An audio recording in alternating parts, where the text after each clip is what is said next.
As we say in German, the air is out. And this sentence probably best describes the general interest in Brexit and the state of the British opposition. Prime Minister Boris Johnson won the general elections big time last December and led his country out of the European Union on January 31st. Since then, Brexit is no longer a spectre of political debates, but it's just a fact. General interest in the British exit from the EU has waned noticeably on both sides of the English Channel. This has especially been true since the outbreak of the corona crisis. And this crisis hit Europe and is shattering all other political aspects that might occur there. And to stay with the German proverbs, this is now about the sausage, or to put it more accurately in this case, the cod and the chlorinated chicken.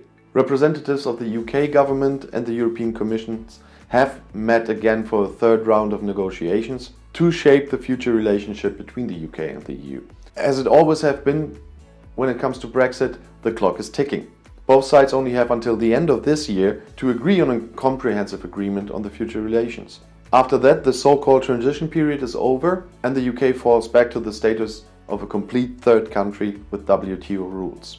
I know some of you would like them, but I also know that many haven't read them. So in another video I will explain the WTO rules, also the clauses that are always brought up by Brexiteers to say how wonderfully Great Britain or the UK. So which one is correct at this point, thinking about the Northern Ireland status? Just write it in the comments, I'm curious. But let's stay with Northern Ireland, by the way. Goods that cross the English Channel would then have to be laboriously checked and cleared, and not only in Calais, for example, or Rotterdam, but also in Northern Ireland. And on the other hand, British police officers would no longer have access to the European databases, like the criminal records. European fishermen would no longer have access to British waters, that some Brexiteers really are hoping for that, although it seems that the British government right now is working on a compromise for that. And by the way, airline, drug and financial transaction have to be renegotiated completely, because there will not be many regulations there anymore after the transition period. In short, much that has been taken for granted between the UK and the EU for decades will either be suspended, prevented or interrupted. And that will have serious consequences for businesses and citizens. It is the well-known no-deal scenario that is back in the room as long as there is no agreement on future relations. To prevent this scenario, both sides have to overcome their differences in record time. And these are mainly in 3 of the 11 dossiers Michel Barnier handed over as a proposal to the negotiations. We're still waiting for a full proposal from the UK, by the way. The European Commission demands that French, Danish and Belgian fishermen can still enter UK waters, and that's a demand London obviously has so far strictly rejected.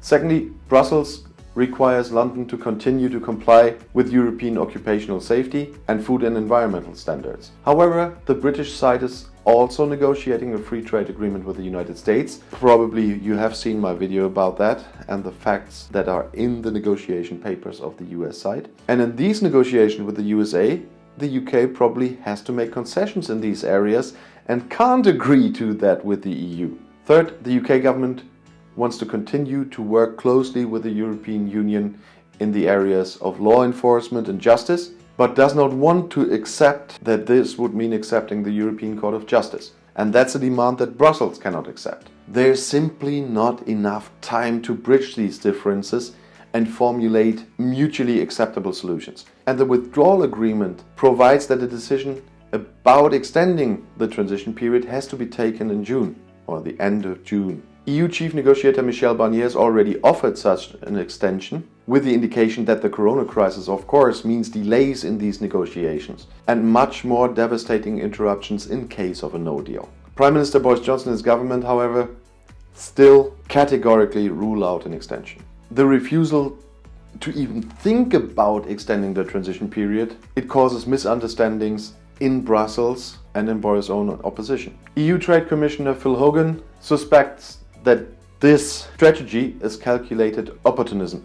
In his opinion, they do not want to delay the negotiations until the end of 2021 because now they can blame the COVID crisis for all the damages of Brexit. Indeed, the consequences of a hard break after potentially failed negotiations would be lost in the generally devastating consequences of the pandemic and its fight against it. A 1 or 2% recession as predicted for a no deal is fading compared to a recent Bank of England forecast that the UK economy may shrink by 14% in 2020. From a cynical point of view, this is a unique occasion to completely obscure the economic consequences of the Brexit ideological project. Ironically, the corona crisis could make a no deal even more likely. The British opposition, such as the Liberal MP Layla Moran, loudly advocates an extension, appealing to the good sense of the government of Boris Johnson, but these appeals will not work, even though 77% of the public in the UK now do want an extension. I made a video about this earlier. Because if Boris Johnson and his government would be interested at all in pragmatism and economic reason, they would have campaigned for the most pragmatic and economically sensible solution for the country stay in the EU before 2016.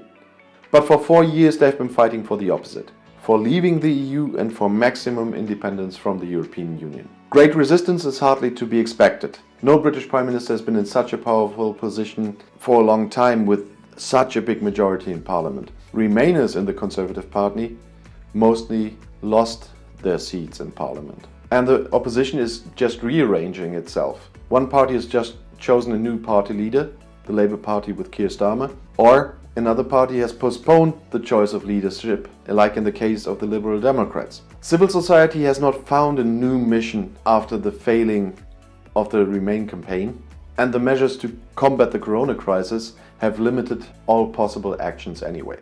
In this situation, the European Union, and more precisely the member countries and the negotiators, have no choice but to continue negotiating as unitedly and transparently as they did in the last 3 years. Under the pressure of the consequences of the corona crisis, member states should resist the urges to pursue their own interests in bilateral dialogue with London, thereby undermining the authority of the European Commission. After all, there is something positive about Brexit.